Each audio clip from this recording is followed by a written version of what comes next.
entering Cebu IT Park. Inani naka-wonderful ang IT Park karon, no? Wow.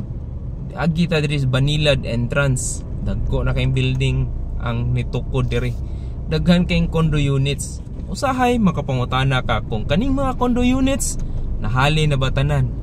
Kay ang demand karon sa condo, grabe kayo guys. So nindot kaming negosyo ang real estate diri sa Cebu. Kita nimo high rise ang mga building diri sa IT Park. Ang kato sa unang gamay kay namo na kuan building, adako kay namo na building nga 6 story, karon gamay na lang kayo tungod aning mga high rise na building.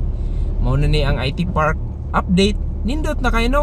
Kanang gwapo na kayo ang dan nya daghan na kayong establishments. Nanapoy mall mo na ginatawag og Central Block na mall. Kalma lang kay mo lagi nindot na kayo ang IT Park. Daghan na sa kayo ang trabahong available diri karon.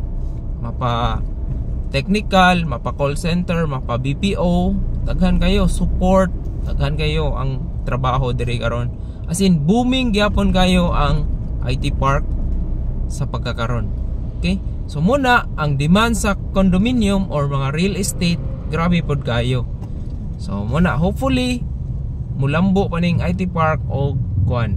Ang ako lang kabalakanan ni kung asa ni po future kuha ang Cebu sa power o water na makasustain na supply aning mga establishments diri sa IT Park pohon.